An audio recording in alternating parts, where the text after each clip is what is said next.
فذكر فإن الذكرى تنفع المؤمنين. السلام عليكم ورحمة الله وبركاته. الحمد لله رب العالمين، والصلاة والسلام على سيد الأنبياء والمرسلين خاتم النبيين محمد وعلى آله وأصحابه أجمعين. أما بعد، أعوذ بالله من الشيطان الرجيم. بسم الله الرحمن الرحيم.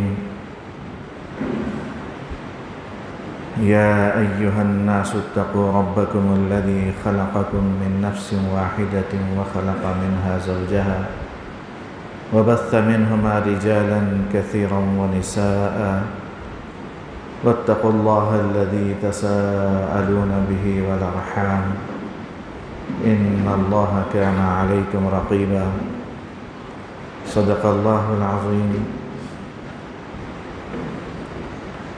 بزرگان محترم، عزیز ساتھیوں، انتہائی مبارک و مسعود محفل ہے، اس لیے کہ وہ محفل مبارک اور مسعود یا ثواب والی شمار ہوتی ہے جس میں اللہ کا، رسول کا، قرآن کا، دینی باتوں کا جس میں مذاکرہ ہوگا. اور ظاہر ہے کہ اس محفل میں بھی ہم اللہ ہی کے خاص حکم نکاح سے متعلق دین کی بات سننے کے لیے جمع ہوئے ہیں. وہ تمام خوشخبریاں جو ذکر کی محفلوں کی، دین کی باتوں کی محفلوں کی ہیں، وہ سب خوشخبریاں و فضیلتیں ایسی مجلسوں کی بھی ہیں، نکاح کی مجلس بھی. رحمتوں کا نزول، اللہ کی جانب سے بخشش وغیرہ کے پروانے، تو غرض بڑی سعادت والی یہ محفل ہے. عنوان ہے شادی، اور خوشی کا ماحول ہے، خوشی کی بات ہے، خوشی کی محفل ہے. نبی کریم صلی اللہ علیہ وسلم ایسے مواقع پر جو خطبہ دیا کرتے تھے، یا اس موضوع پر آپ نے جو باتیں مختلف مواقع پر فرمائی ہیں، آیتوں کے حوالے سے یا اپنی طرف سے پیارے نبی نے جو باتیں بتلائی ہیں، ان کا خلاصہ سنانے کی کوشش کرتے ہیں. وہ مشہور آیت جو میں نے پہلے پڑھی ہے، اس کا موٹا مفہوم یہ ہے کہ اے انسانوں، یعنی ایمان والے تو ایمان والے ہی ہیں، اللہ کے اس حکم کو، اس بات کو کان لگا کے سنیں گے، لیکن اس میں بطور خاص سارے ہی انسانوں کو خطاب کیا جا رہا ہے کہ اے وہ لوگوں جو نہیں مانتے ہو، تم بھی سنو. الناس میں وہ بھی آ گئے، اور بولا جا رہا ہے کہ اپنے حقیقی پالنہار سے ڈرو. اور ڈرنے کا سب سے پہلا مصداق یہ ہے کہ تم بدعقیدگی سے بچ کے حق صحیح عقیدے میں آ جاؤ. کیوں؟ اس لیے کہ اسی نے تم کو پیدا کیا ہے، جس نے پیدا کیا ہے وہی پالنہار بھی ہے، اور اسی وجہ سے اسی سے ڈرنا چاہیے، اسی کی ناراضگی سے ڈرنا ہے. اور پھر بنایا اس نے کس شان کے ساتھ کہ ایک ہی جان سے بنایا، اور وہ حضرت آدم علیہ السلام ایک ہی جان سے بنایا، ان سے ان کا جوڑا بنایا، اور پھر ان دونوں سے ساری ذریت پھیلائی. وَبَثَّ مِنْهُمَا رِجَالًا كَثِيرًا وَنِسَاءً، مرد یا عورتیں بہت سارے پھر اسی ایک جوڑے سے اللہ نے پھیلائے. تو سارے انسان ایک ہی ماں باپ کی اولاد میں سے ہیں. یہ پہلا میسج ہے اس آیت کا. تو لہٰذا خاندانی فخر و مباحات، غرور و تکبر، پیسے کا غرور و تکبر، رنگ روپ کا غرور و تکبر، یہ کوئی معنی ہی نہیں رکھتا. اس لیے کہ سب کی اصل ایک ہی ہے، سب کی اصل ایک ہی ہے. تو ایک دوسرے پر فخر کرنے کا کوئی ذریعہ ہی نہیں ہے سوائے تقوی اور پرہیزگاری کے. یہ خلقکم من نفس واحدہ کے ذریعے سے ایکویلٹی بھی بتانا چاہ رہے اللہ نے کہ کسی عربی کو کسی عجمی پر فضیلت حاصل نہیں ہے، کسی گورے یا لال کو کالے پیلے پر فضیلت حاصل نہیں ہے۔ اور یہی بات پیارے نبی نے اپنے آخری خطبوں میں حجۃ الوداع کے موقع پر فرمائی۔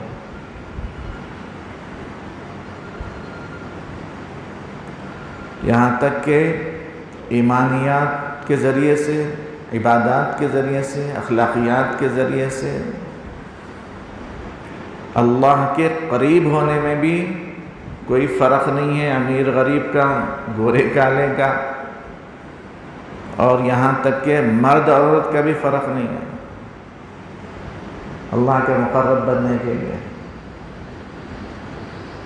دوسرے تمام مذاہب میں، افکار میں، تھاٹس میں، ازمس میں عورت کو وہ حیثیت ہی نہیں دی گئی کہ ان بھی اللہ کی محبوبہ اور اللہ کی ولیہ بن سکتی ہے، اللہ کی پسندیدہ بن سکتی ہے،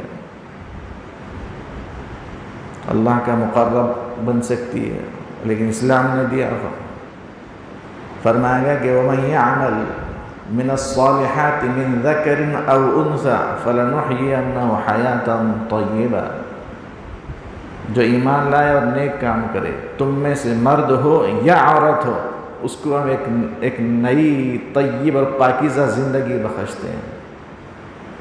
دونوں میں مساوات بتائی گئی، حالانکہ اس کی نمازاں کم، اس کے بہت سارے کاماں کم، مرد جتنے دن کے تقاضے پورے کرتے ہیں عورتیں کیا کرتے ہیں، لیکن ان لوگوں کے دیگر کاموں کی وجہ سے اللہ نے ان کو ثواب میں، فضیلتوں میں، درجات میں اکول رکھا ہے۔ تو غرض دوستو آگے ہو،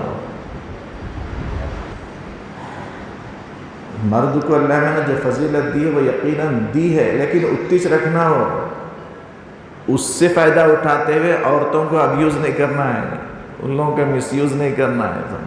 کیا بولے تو ہمارے کو اللہ نے بڑی حیثیت کا بنائے، تو جتنی حیثیتوں میں بنائے بس اتنی ہی حیثیتوں میں اپنی بڑائی کا تصور رکھنا سمجھا، اس کا بہانہ بنا کے عورتوں کے ساتھ ظلم، ستم، ان کے ساتھ جو ہے بد سلوکی، بدتمیزی، بد کلامی، بد زبانی، اس کی اجازت نہیں ملتی۔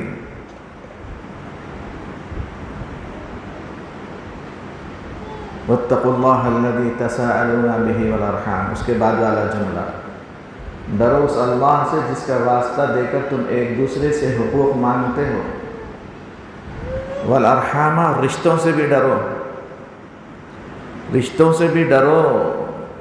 کس سلسلے میں وہاں مذکور نہیں ہے لیکن سمجھا جا سکتا ہے کامن سینس سے، رشتوں کے بارے میں اللہ نے ڈرو بول رہے بھائی، یعنی حق تلفی سے، ظلم سے، زیادتی سے، بد کلامی سے، بد زبانی سے، وغیرہ وغیرہ، رشتوں کے سلسلے میں ڈرو، رشتوں کو توڑنے سے ڈرو، غیر ضروری توڑنے سے ڈرو۔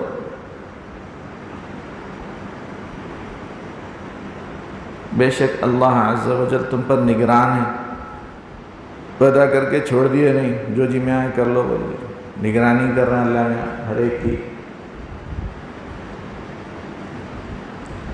غم کے ایام ہوں تو بھی اللہ میں نگرانی کرنے کا تصور رہنا ہے، خوشی کے ایام ہیں تو بھی اللہ میں نگرانی کر رہے میری بول کے تصور کرنا ہے۔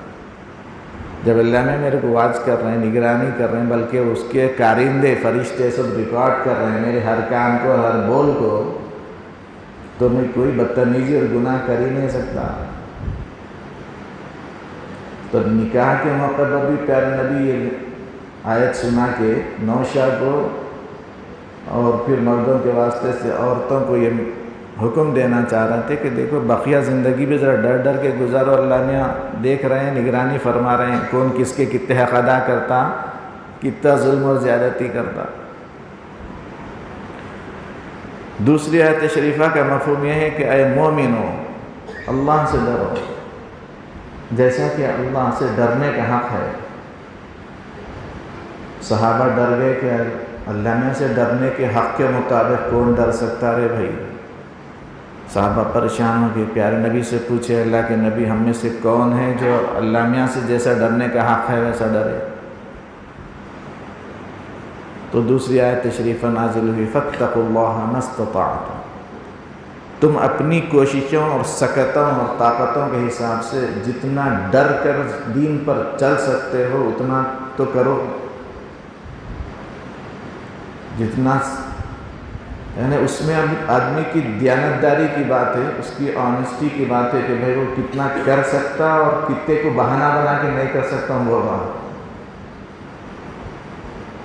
دین پر عمل کرنے کے لیے کیا تم نے ایڑی چوٹی کا زور لگایا؟ جب ہم جتنا لگائیں اس کے بعد جتنا دین پہ عمل کر سک رہے ہیں انشاءاللہ اللہ قبول کر لیں گے، جو نہیں کر سک رہے اللہ اس کو معاف کر دیں گے۔ لیکن جتنا کر سکتے اتنا نہیں کر رہے ہیں اور بہانے بنا رہے ہیں کہ میرے سے نہیں ہو رہا، بولے تو اللہ میں جانتے ہیں، وہ اللہ میں دیکھ رہے ہیں حساب کہ کون کتنا کر سکتا پھر بھی ڈنڈی مار رہا ہو۔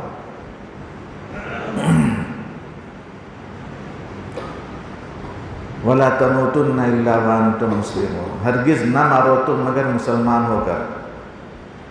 کیسا حکم ہے، عجیب حکم ہے اللہ نے، ہرگز نہ مرو تم مگر مسلمان ہو کر۔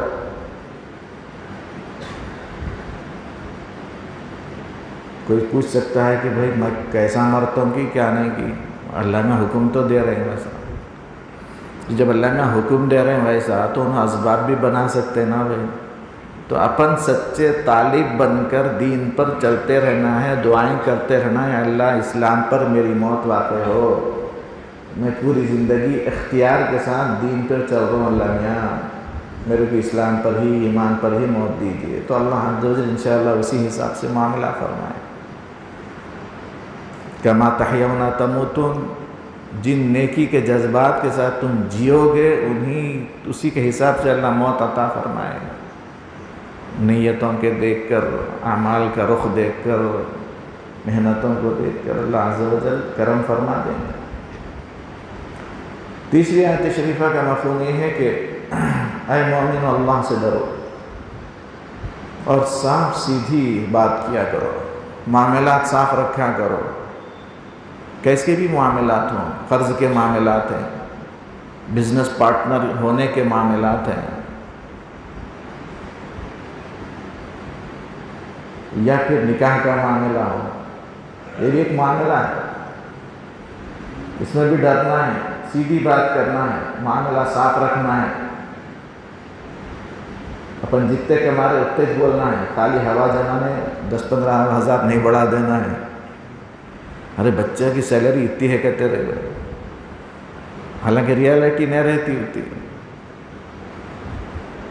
بچی اتنی فیئر ہے بھائی، ویری ویری فیئر ہے بھائی، حالانکہ نہیں رہتی، تو یہ وقول قولا سدیدا پہ عمل نہیں ہو رہا۔ اللہ میں بول رہے ہیں معاملات صاف رکھو، بات صاف سیدھی ستھری کرو، تو ریالٹی جو ہے وہ کھول کے بولنا پسند ہے، ٹھیک ہے، نہیں تو اللہ کی مرضی، کیا کر سکتے، دھوکہ دینے کی اجازت نہیں ہے، دھوکہ دینے کی اجازت نہیں ہے۔ من غش فلیس منا، پیارے نبی صلی اللہ علیہ وسلم نے فرمایا جو دھوکہ دے وہ ہم میں سے نہیں ہے۔ تو شادیوں میں بھی دھوکہ ہوتا، بعض عیبہ رہتے بچے میں، بعض عیبہ رہتے بچی میں، لیکن ایسی سیٹنگ کر کے دکھا دیتے، بتا دیتے قبول ہے بول لیں گے، اس کے بعد کچھ تو بھی ہوتا،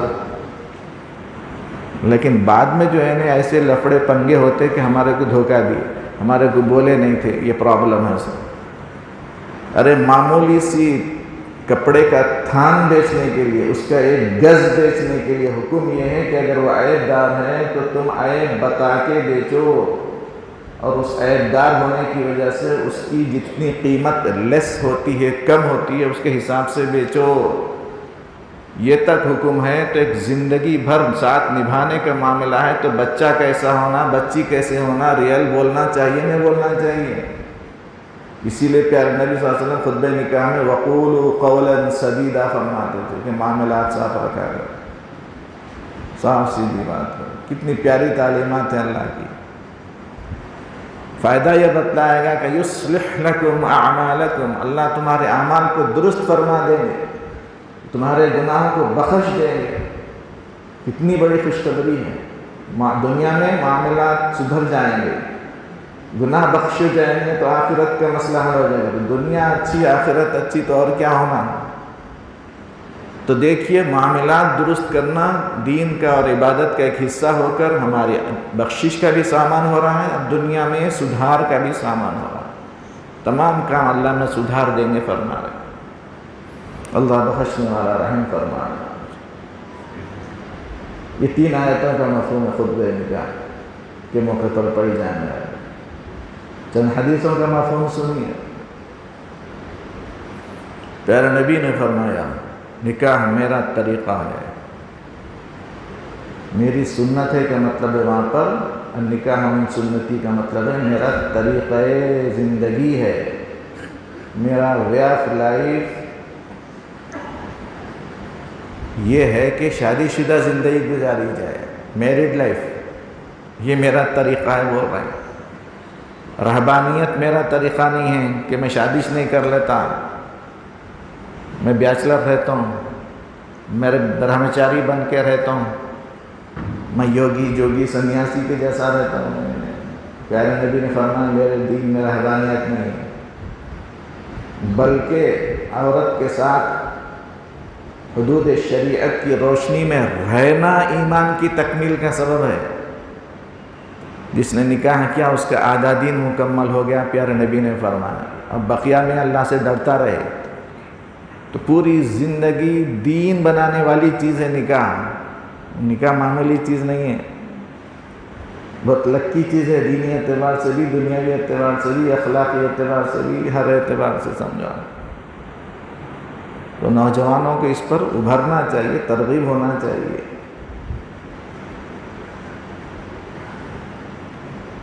لیکن موجودہ تہذیب کیا کر رہی ہے؟ بچوں کو اونچے سے اونچی ڈگریوں کا چکر دے کے اور ہائیر سے ہائیر لائف اسٹائل مینٹین کرنے کا ایک جنون دے کر شادی سے دور کرتے جا رہی ہے.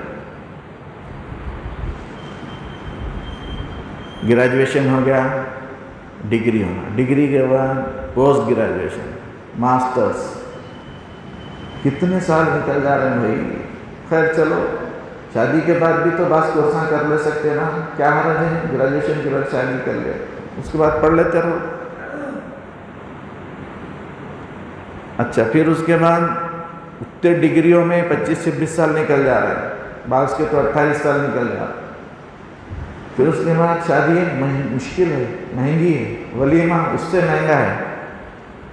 میرے فلاں کزن ایسا کرا، میرا فلاں دوست ایسا کرا، اتنے لاکھ کی اس کی شادی ہوئی.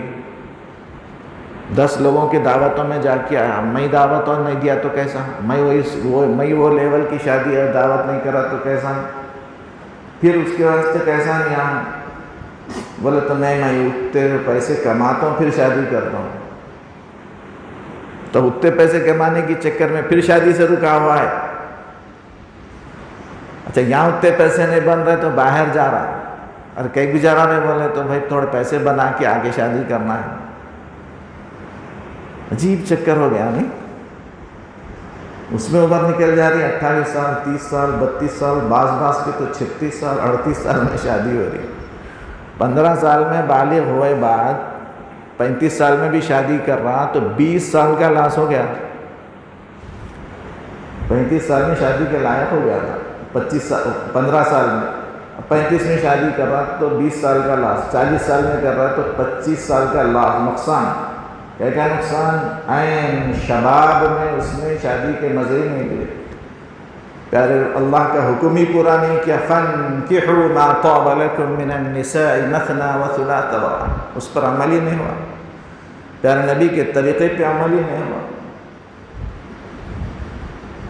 اور پھر عام طور پر آج کل کے غذاؤں اور حالات، وباؤں، بلاؤں کے حوالے سے 40-45 سال کے بعد کچھ بھی چانسز کم ہوتے چلے آ رہے ہیں.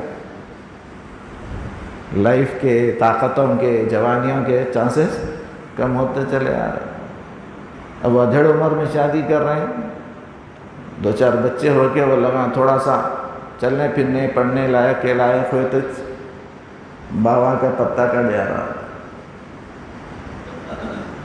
بچے پریشان. اس لیے اسلام میں جلدی شادی کی ترغیبات بہت ہیں. اب مصیبت یہ کہ بھائی گورنمنٹ مصیبتیں بڑھاتے چلے جا رہی ہے. 21 سال کے بعد شادی کرو، بچیاں بھی 21 سال کے بعد شادی کریں. لیکن دوستو ہم نے کیا کم اپنی طرف سے مصیبتیں کھڑا کر لی ہیں؟ کیا ہم نے اپنی طرف سے مشکل نہیں کر لی؟ یہ مشکلیں کیوں کر لی؟ معیارات کو اتنا ہائر کیوں کر لیا ہم نے؟ کس بیس پر کر لیا؟ غلط ہے نا معیارات. اللہ کے نبی صلی اللہ علیہ وسلم نے فرمایا کہ اے نوجوانوں، تم میں سے جو شادی کر سکتا ہو وہ شادی کر لے. اس کا فائدہ 2 گنایا پیارے نبی نے. اس لیے کہ شادی کر لینا نگاہوں کی حفاظت کا سبب ہوگا اور شرمگاہ کی حفاظت کا سبب ہوگا. 2 بڑے فائدے بتلائے، لیکن ان میں سے ہر فائدے کے پیچھے کئی فائدے ہیں. نگاہ نیچے رکھنے کا مفہوم یہ ہے کہ اس کا ذہن سکون میں آ گیا، اس کا جسم سکون میں آ گیا. اب ادھر ادھر نہ جھانکتا، نہ دیکھتا، نہ بھٹکتا ہوں، اور نتیجتاً شرمگاہ بھی محفوظ رہے گی، کوئی گناہ صادر نہیں ہوگا اس سے. کتنے بڑے بڑے گناہوں کا دروازہ بند ہو گیا شادی کی وجہ سے. تو نیک نہیں تو اور کیا ہوں گا؟ اس کا ایمان آدھا مکمل نہیں ہوا تو اور کیا ہوں گا؟ اس میں پیارے نبی نے 2 باتیں بتلائیں. جو تم میں سے شادی کر سکتا وہ شادی کر لے، اس کے یہ 2 فائدے. دوسری بات فرمائیں کہ اس کا یہ فائدہ ہے، اور فائدے میں 2 فائدے بتلائے. اس کے جو پہلا حصہ ہے، تم میں سے جو شادی کر سکتا وہ شادی کر لے، اس میں ہم لوگ افراط و تفریط کا شکار ہے. بھئی تم پیارے نبی جب بولے تم میں سے جو شادی کر سکتا وہ شادی کر لو بولے، تو اپن پیارے نبی کی زندگی اور صحابہ کی زندگی دیکھنا نا، کہ ان لوگوں کے پاس سکت کا معیار کیا ہے، سکت کا کرائٹیریا کیا ہے. بھائی تم میں سے جو شادی کر سکتا ہو کر لے.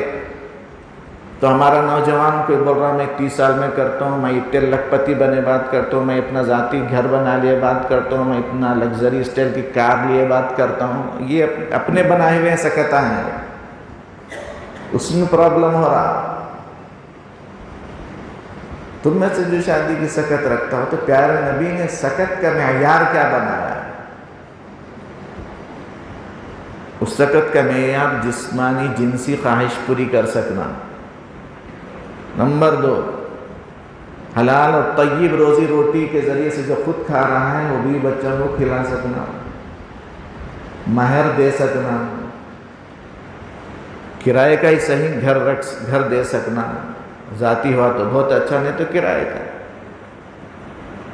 سال میں چند جوڑے کپڑے بنا دے سکے، گرمیوں کے حساب سے، سردیوں کے حساب سے. بہت جوڑے بنانا بھی ضروری نہیں ہے، ضروری درجے کے کپڑے بنا سکے. یہ 5 لازم ایز اے قانون حقوق ہے. اس کو سکت بولیں گے، اس کو سکت بولیں. اور دیگر اخلاقیات کے حقوق اور احکامات ہیں. مثلا زبان پر کنٹرول رہے، غصے پر کنٹرول رہے، دونوں کو، بچہ بھی بچی بھی. زبان پہ کنٹرول رکھنا، غصے پہ کنٹرول رکھنا، تان تشنی نہیں ہونا. انہوں ان کے خاندانوں کو نہیں گننا، انہوں ان کے خاندان کو نہیں گننا. ایک دوسرے کے خاندان کے بڑوں کا ریسپیکٹ، ادب اور احترام رہے تو محبتیں بڑھتی ہیں.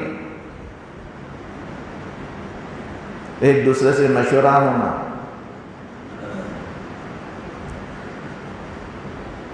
سیلف ریسپیکٹ جس کو کہتے ہیں وہ رہنا، عزت نفس کا خیال رکھنا، دونوں ایک دوسرے کا.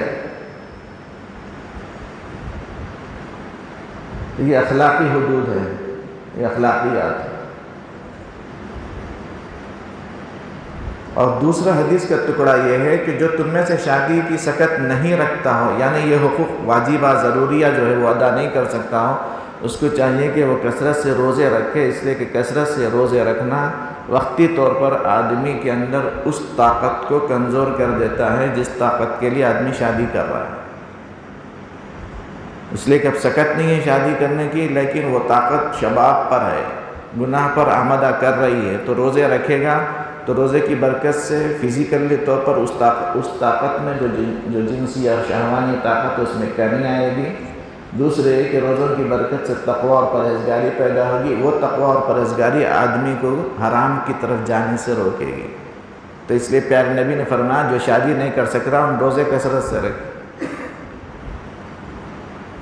اور ہمارے نوجوان جو ڈگریوں کی چکر میں یا بڑے بڑے مالدار بننے کی چکر میں جو شادیاں نہیں کر رہے ہیں، وہ وہاں روزے بھی رہ رہے ہیں ساتھ میں۔ بہت بڑے محاسبے کی جگہ ہے، سوال ہے۔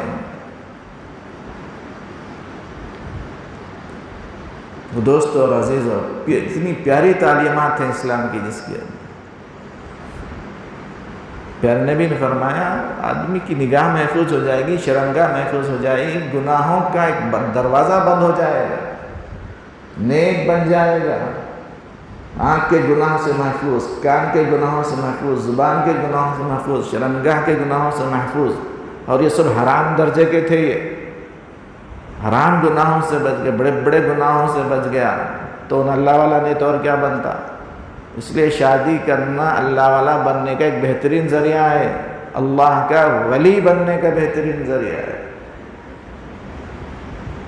اسی لیے تمام بزرگان دین اور اولیاء کرام، پیارے نبی اور صحابہ تو کریج کرے، لیکن اولیاء کا ایک خاص تصور ہے ہندوستان میں، اس کے واسطے بول رہا ہوں، علماء شادیاں کرے، اللہ کا مقرب بنے، مہاپرش بنے، دوسروں کے جیسا نہیں ہے اپنے پاس۔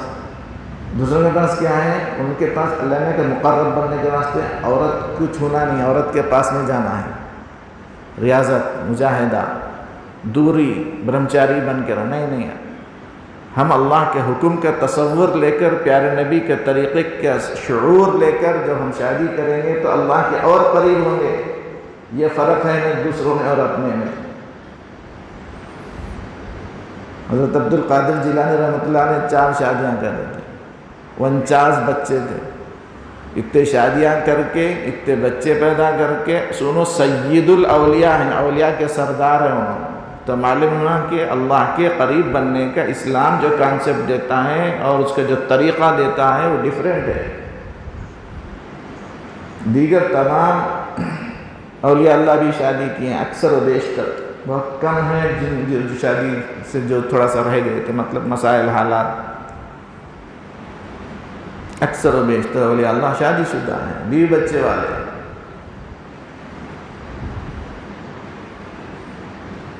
تو اس حدیث میں پیارے نبی نے رغبت دی ہے نوجوانوں کو، اے نوجوانوں جو تم میں شادی کر سکتا ہو شادی کر۔ اور شادی جو ہے نا خوش بہار زندگی گزارنے کا ایک راز ہے۔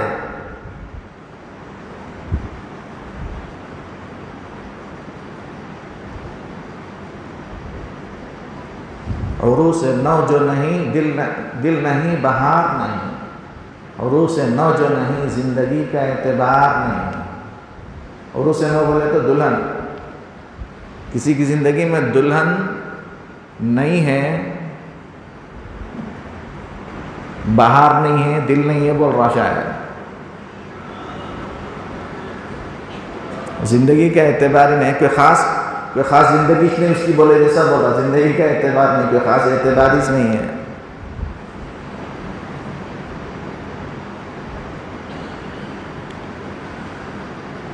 تو دوستو اور عزیزو، تو مغربی تہذیبیں ہم کو خود ہندوستان کا نیا کلچر، نئی تہذیب، نئے رجحانات، غیروں کے بطور خاص شادی کے رجحانات اس نہیں ہیں۔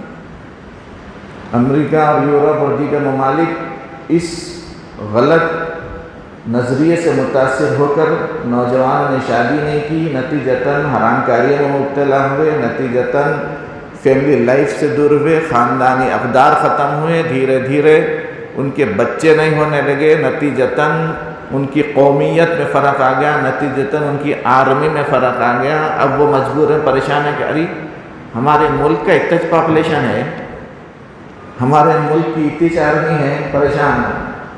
کئی کو بولے تو کئی دہوں سے شادی کے رجحانات اس نہیں ہیں، شادی کے رجحانات اس نہیں ہیں، خالی حرام کاری کے دروازے چل رہے، بچے پیدا کرنے کا رجحان ہی نہیں ہے۔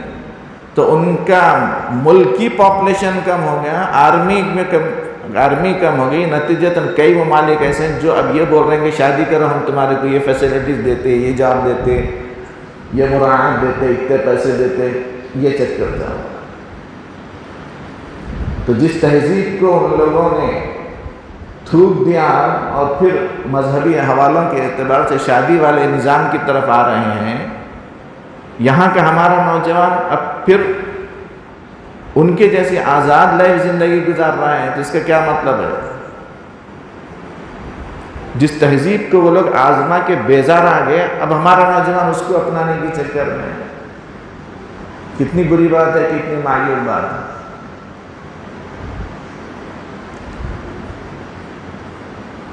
کامیڈینس نے اپنے جوکس میں، خاکوں میں، مختلف اشعار میں یا مختلف ہنسنے ہنسانے والوں نے شادی کو ایک قید خانہ بتا دیا، زنجیروں میں جکڑا جانا بتا دیا، یہ کر دیا، وہ کر دیا۔ اس لیے نوجوانوں میں رجحان اس نہیں شادی کا۔ ارے کہاں شادی کر لیتا ہے، یہاں کہاں کے جھنجھٹوں میں لگا رہا، بیچ میں رکھو۔ نہیں بھائی، اتباع سنت، پیارے نبی کی اطاعت کا ایک حصہ ہے یہ کہ میں بھی شادی شدہ زندگی گزاروں، اس لیے کہ پیارے نبی شادی شدہ زندگی گزارے۔ وہ احساس ذمہ داری دلانے والی چیز ہے، وہ گھر کو سکون بخشنے والی چیز ہے، وہ خوشیوں اور بہار لانے والی چیز ہے، وہ پریشانی کی بات نہیں ہے، وہ خوشیوں سے زندگی بھر دینے والی بات ہے، خوشیوں سے بھر جاتی ہے زندگی۔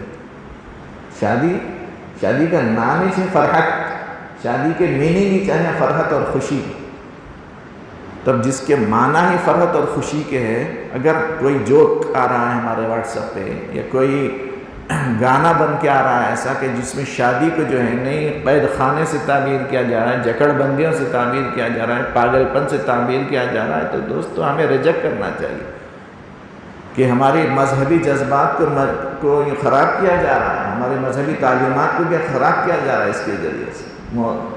ہمیں سمجھنے کی ضرورت ہے دوست، کس ذریعے سے، کس راستے سے ہمارے اسلامی خوبیوں اور کمالات کو یہ لوگ مٹانا اور توڑنا چاہ رہے ہیں۔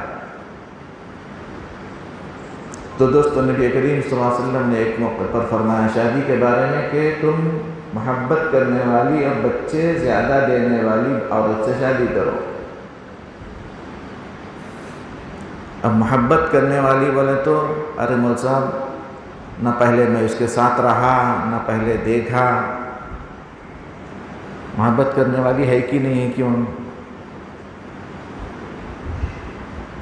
تو دوست اور عزیزو، اسلامی نقطہ نظر یہ ہے کہ آپ اس سے شادی کر کے لائیے، اس کے ساتھ اتنا اس نے سلوک کیجئے اور آپ اس سے اتنا محبت کیجئے کہ وہ پے بیک میں آپ کے ساتھ حسن سلوک اور محبت کی انتہا کر دے۔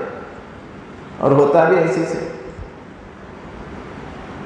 خود اس محفل میں بیٹھے ہوئے ایک نہیں بہت سارے بھائی ہوں گے جنہوں نے شادی سے پہلے اپنی بیوی کو دیکھا ہی نہیں تھا ہوگا، بس سہاگ رات کچھ دیکھے سو، لیکن اسی ایک دو دن میں ہی اللہ عز و جل ایسی مودت و محبت ڈال دیتے ہیں، اس لیے کہ نیت درست ہے، ہم نے اللہ اور اس کے رسول کے حکم کے مطابق شادی کی ہے، شرعی طریقے سے شادی کی ہے، اللہ نے اس میں خصوصی تقدس عطا کر دیتے ہیں، خاص برکت عطا فرما دیتے ہیں، محبت پیدا کر دیتے ہیں۔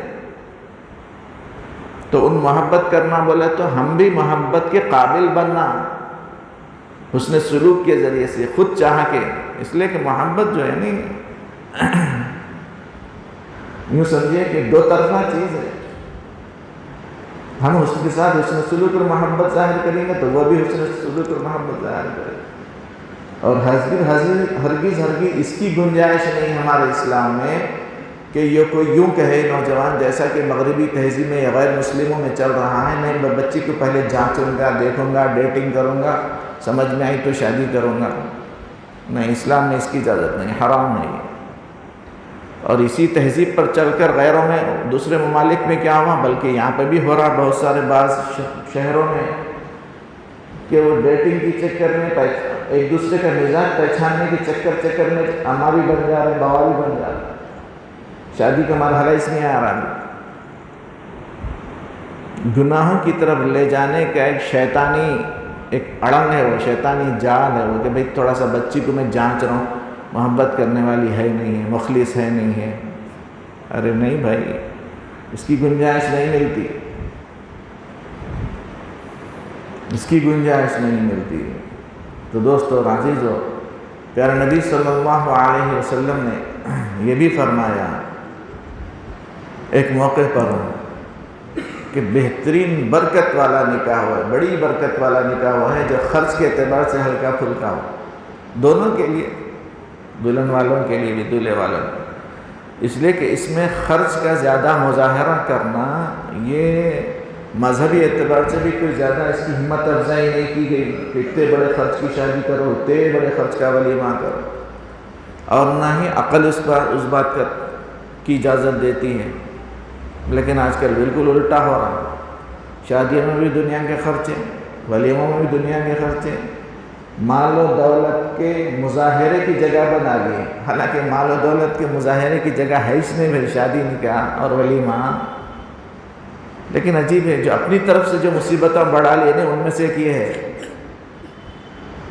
بدل سکتے ہیں اپن، کتنے فیملیاں ہیں ماشاءاللہ جو بدل رہے ہیں، شادی بھی سمپل کر رہے ہیں، ولیمہ بھی ضروری درجے کا کر رہے ہیں، کوئی اسراف نہیں کر رہے اس میں ماشاءاللہ سے.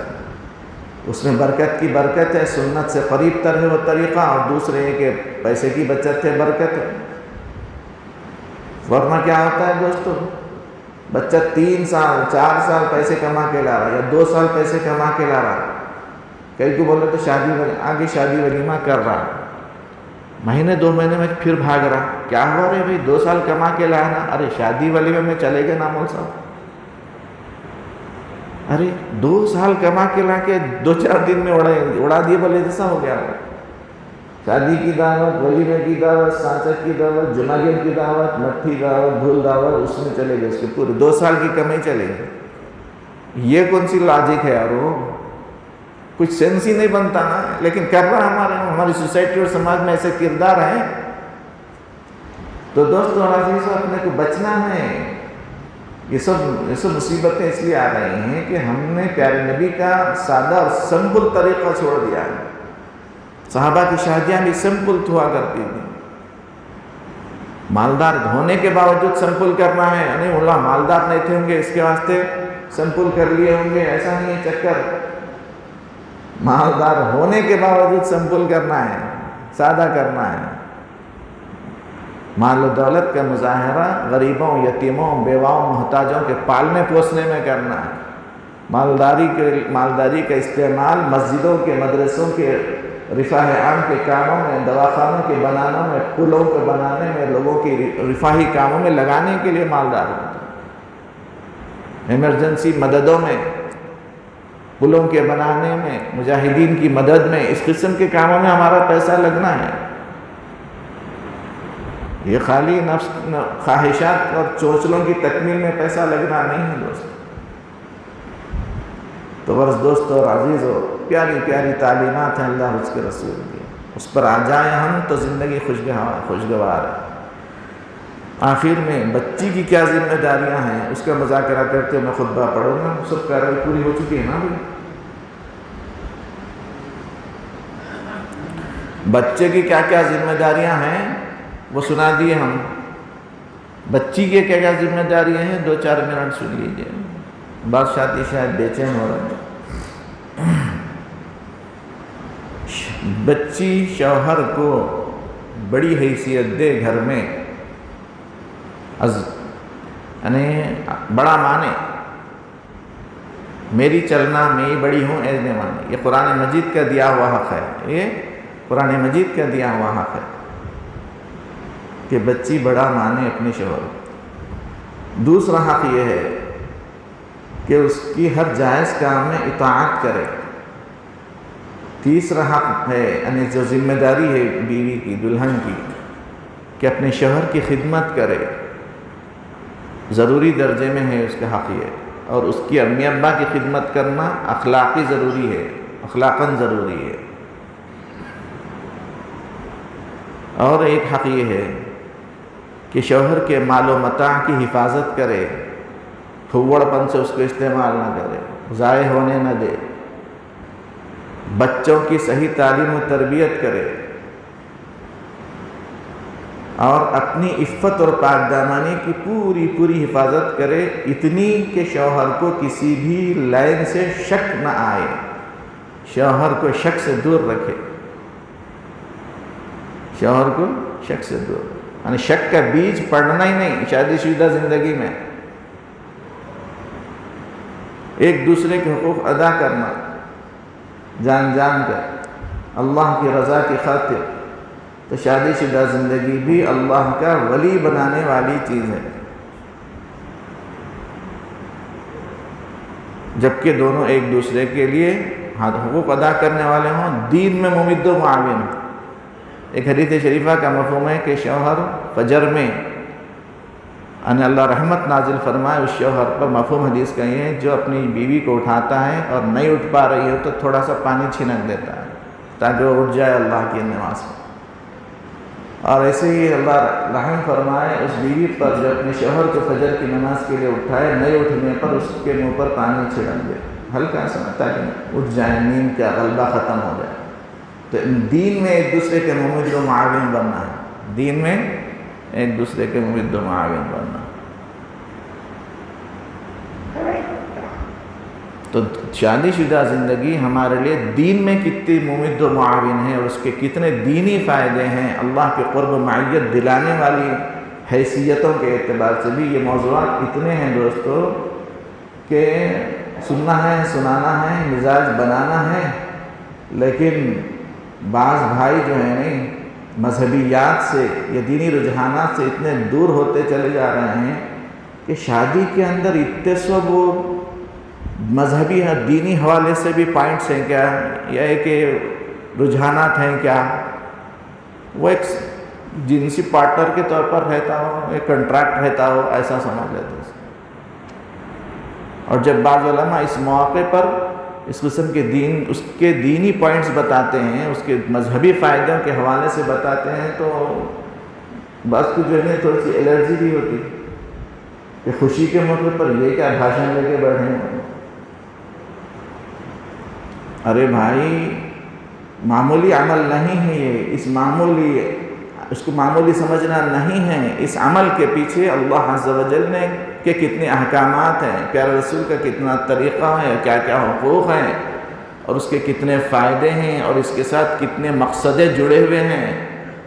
شادی ایک مقصدی چیز ہوتی ہے، ذہنی جسمانی سکون کا ذریعہ ہے، روحانی ترقی کا ذریعہ ہے، شادی نیک اولاد کا ذریعہ ہے، مسلمانوں کے ایک پاکیزہ معاشرے اور پاکیزہ سماج اور پاکیزہ سوسائٹی کا حصہ بنانے کی چیز ہے یہ، اس لیے کہ اسلامی سوسائٹی اور سماج میں گندگی کا کوئی عمل دخل نہیں ہے، گندے لوگوں کا کوئی عمل دخل نہیں ہے، یہاں پر گنجائش نہیں ہے اس کی، یہ سب اعتبارات ہے اس میں۔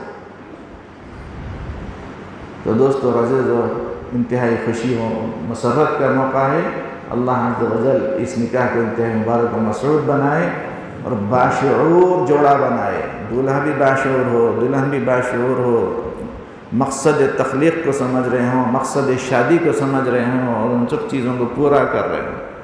اللہ عز و جل اس کو انتہائی قبول فرمائے، نیک اور صحت مند اولاد کا ذریعہ بنائے، آنکھوں کی ٹھنڈک کا ذریعہ بنائے۔ آخر دعوانا